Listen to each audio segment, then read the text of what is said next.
अस्सलाम वालेकुम नाजरीन। पिछली किस्त के आखिर में आपने देखा कि असलहान ने तुर्गत को जावेदार कबीले का सरदार बनाने के लिए जिरगे का ऐलान कर दिया था, लेकिन एक आदमी इस फैसले के सख्त खिलाफ था। इस किस्त के आगाज में बामसी और अब्दुर्रहमान अर्तुल के पास पहुंचते हैं। अर्तुल अब्दुर्रहमान से पूछता है, क्या तुमने ताजिर नीको को पकड़ लिया है? अब्दुर्रहमान कहता है, उस ताजिर के साथ बहुत ज्यादा सिपाही हैं सरदार। अर्सिज उनके अंदर घुसकर मालूमात लेने की कोशिश कर रहा है। अर्तुल कहता है, आरिस की नीयत ठीक नहीं है। एक तरफ वो हमसे दोस्ती का हाथ बढ़ा रहा है, लेकिन हमारी पीठ पीछे जंग की तैयारी कर रहा है। बामसी कहता है, अब हम क्या करेंगे सरदार? अर्तुल कहता है, हम ताजिर नीको के काफिले पर हमला करेंगे और फिर उन्हीं सिपाहियों का लिबास पहनकर किले में दाखिल हो जाएंगे। यह सुनकर बामसी खुश हो जाता है और कहता है, तो कल जंग है सरदार? अर्तुल कहता है, हाँ बामसी, अब जंग का वक्त है, कल हम जंग करेंगे। और अर्तुल साहब, मैं सिपाहियों के साथ भेस बदल कर किले में दाखिल होऊंगा। बाकी सिपाहियों को आप किले पर हमला करने के लिए तैयार रखोगे। और बामसी, तुम सिपाहियों को तैयार करो, शुरू वाला हमला तुम करोगे। हम फौरन रवाना हो रहे हैं। दूसरी तरफ जावेदार कबीले में तुर्गत किरजा को कहता है, तुम इवाज के हर कदम पर नजर रखो, अगर वो बहादुर से मिले तो फौरन आकर मुझे इतला दो। किरजा बाहर निकल जाता है। फिर तुर्गत और असलहान खुशगवार मूड में बातें करने लगते हैं और हर मुश्किल में एक दूसरे का साथ निभाने का वादा करते हैं।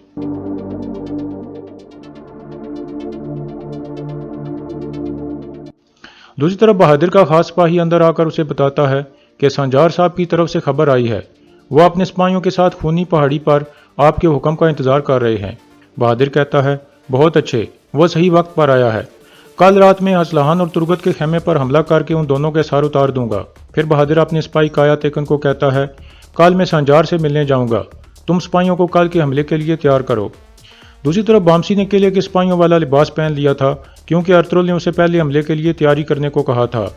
इतने में अफसा अंदर दाखिल होती है तो डर जाती है और समझती है कि ये कोई और घुस आया है। फिर बामसी उसे बताता है कि मुझे ये जिम्मेदारी मिली है अफसा। फिर बामसी उसे अल्लाह हाफिज कहकर बाहर निकल जाता है। दूसरी तरफ अर्तुल अपनी वालदा और हलीमा को भी बताता है कि कल हम कारा जैसर किले पर हमला करने वाले हैं। वो दोनों उसे नेक ख्वाहिशात देती हैं। गुंदस भी उधर ही खेल रहा था और कहता है, मैंने भी तलवार घुमाना सीख लिया है बाबा, जैसे आपने मुझे सिखाया था। अर्तुल कहता है, तलवार को घुमाना दुश्मन पर मुनसर करता है गुंदस, तुम्हें लाजमी दुश्मन की सबसे कमजोर जगह तलाश करके वहां अपनी तलवार चलानी चाहिए। फिर अर्तुल उसे एक कहानी सुनाता है जिसमें एक बहादुर आदमी ने एक बहुत बड़ी बला को आंख में लोहा मार दिया था और फिर उसे मारने में कामयाब हो गया था। इसके बाद अर्तुल साहब को अल्लाह हाफिज कहकर मर्जी खेमे से बाहर निकल जाता है। इसके बाद सुबह का वक्त हो जाता है। ताजिर नीको का काफिला रवाना होने के लिए तैयार था।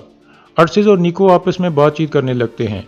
इस दौरान अर्सिज उससे पूछता है, आप कमांडर आरिस के बारे में क्या जानते हो? नीको कहता है, मैं उनसे पहले कभी नहीं मिला, मैं सिर्फ इतना जानता हूं कि वो एक अजीम कमांडर हैं। उन्होंने शहनशाह को कहकर मुझे यहाँ बुलवाया है ताकि मैं हली बाजार की तिजारत को देख सकूं। इतने में एक घोड़ा गाड़ी का पहिया खराब हो जाता है, जिसे दरअसल अर्सिज ने रात के वक्त खराब किया था ताकि इनका काफिला रवाना ना हो सके। फिर अर्सिज कहता है, पहिए ठीक करने में मुझे काफी तजर्बा हासिल है, मैं भी इनकी मदद करता हूँ। दूसरी तरफ जावेदार कबीले में इवाज बहादुर के पास जाकर बताता है कि रात को असलहान ने जिरगे के आदमियों को इकट्ठा किया था और उसने कहा है कि वो तुर्गत तलब को कबीले का सरदार बनाना चाहती है। बहादुर कहता है, उनकी ये जुर्रत, मैं उन्हें अपना पैदाशी हक नहीं छीनने दूंगा। वो समझ रहे हैं कि मैं खामोश रहूंगा, लेकिन मैं उन्हें बताऊंगा कि शेर अभी जिंदा है। दूसरी तरफ अर्तुल अपने सिपाहियों के साथ रवाना हो गया था।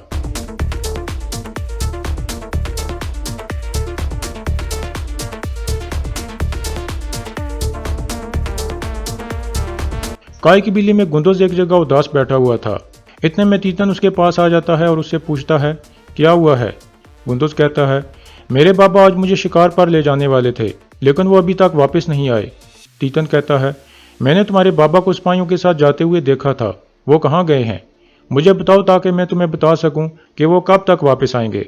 गुंदोज कहता है, वो दुश्मन से लड़ने कारा जैसर के लिए गए हैं। यह सुनकर तीतन चौंक जाता है और फिर कहता है, तुम परेशान ना हो, मेरे पास तुम्हारे लिए एक अच्छी खबर है। वो उड़ने वाला घोड़ा जल्द आने वाला है। तुम कबीले के पीछे बड़े दरख्त के पास जाकर मेरा इंतजार करो, लेकिन किसी को भी इस बारे में नहीं बताना, वरना वो घोड़ा नहीं आएगा और सिपाही के बेस में भी नहीं आना। गुंदुज कहता है, मैं समझ गया, मैं किसी को भी नहीं बताऊंगा। जावेदार कबीले में किरजा तुर्गत के पास जाकर बताता है कि इवाज बहादुर के खेमे में गया है। तुर्गत कहता है, लाजमी उसने उसे सब कुछ बता दिया होगा, अब बहादुर से मुहतात रहना। इतने में बहादुर बगैर इजाज़त लिए अंदर दाखिल हो जाता है। तुर्गत उसे कहता है, तुम्हारी जरूरत कैसे हुई इजाज़त के बगैर अंदर आने की? बहादुर कहता है, बजाय इसके कि तुम मुझसे माफ़ी मांगो, मुझे आंखें दिखा रहे हो। मैं तुम्हें इस कबीले का सरदार नहीं बनने दूंगा, ये मेरा पैदाइशी हक है। तुर्गुत कहता है, मेरी बीवी इस कबीले की औरत है, इसलिए जितना हक तुम्हारा है उतना ही मेरा भी है। बहादुर कहता है, मैं ये खेमा जला दूंगा, अगर खून भी बहाना पड़ा तो बहा दूंगा, लेकिन अपना हक लेकर रहूंगा। असलहान कहती है, ये अर्तुल साहब का हुक्म है, बेहतर है कि आप समझ जाओ। बहादुर कहता है, अगर मैं ना समझूं तो? तुर्गुत कहता है, तो फिर तुम्हारी गर्दन मेरे कुलाड़े को समझ लेगी। बहादुर कहता है, बहुत जल्द मैं तुम्हें दिखाऊंगा कि मैं कौन हूँ। यह कहकर बहादुर वहां से चला जाता है। फिर तुर्गुत किरजा को कहता है, इसके हर कदम पर नजर रखो और मुझे आगाह करो। दूसरी तरफ अर्तुल और उसके सिपाही ताजिर निको के काफिले के करीब छुप कर बैठ गए थे। अर्टसिस घोड़ा गाड़ी का पहिया चेक कर रहा था। अर्तुल बामसी को कहता है, तो अर्टसिस उनके अंदर घुसने में कामयाब हो गया है, उसने पहिया खराब करके इनको रोका हुआ है। अर्टसिस पहिया चेक करके कहता है, जनाब इसकी गरारी कहीं गिर गई है, हमें वो ढूंढनी होगी। यह सुनकर कमांडर अपने सिपाहियों को कहता है, इधर उधर जाकर गरारी तलाश करो और कुछ सिपाही यहीं खड़े रहो। यह सुनकर सिपाही आसपास फैल जाते हैं।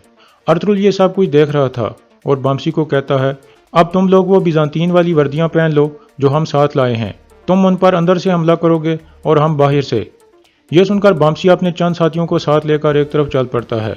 दूसरी तरफ तीतन काई कबीले से निकलकर बाहर एक जगह आता है जहां उसने कबूतर छुपाए हुए थे। फिर वो कबूतर के साथ एक खत लगाकर उसे आरिस की तरफ भेज देता है।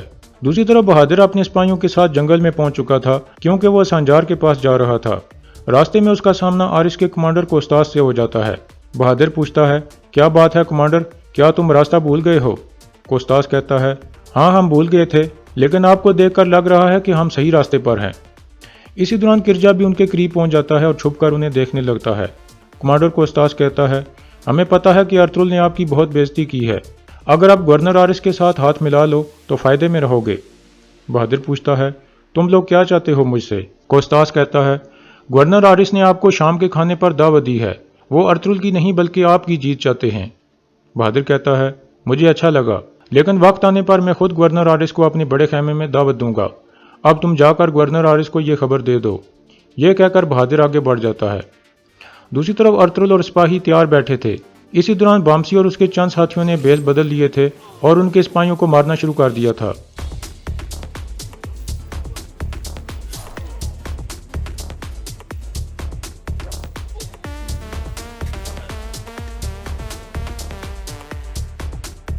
दूसरी तरफ काई कबीले में गुंदोज ने अपना बेस बदल लिया था क्योंकि तीतन ने उसे कहा था कि सिपाही के बेस में नहीं आना। फिर वो घर वालों से छुपकर बाहर निकलने की कोशिश करने लगता है। दूसरी तरफ बामसी अपने साथियों समेत उनके अंदर घुस चुका था और आहिस्ता से उन्हें कहता है, चारों तरफ फैल जाओ और अपनी पोजीशनें संभाल लो। इसके बाद वो सब अलग-अलग हो जाते हैं। बामसी सीधा अर्टसिस के पास पहुंचकर उसे इशारा करता है तो वो समझ जाता है कि अर्तुल पहुंच चुका है। काई कबीले में गुंदोज छुपकर मरकजी खेमे से निकलने में कामयाब हो जाता है।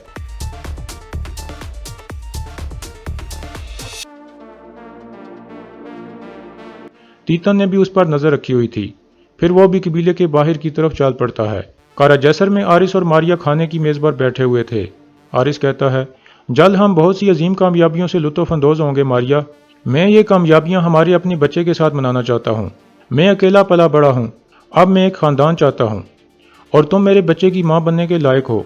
मारिया कहती है, मुझे भी बच्चे पसंद हैं, मैंने अपने भाई को परवान चढ़ाया था।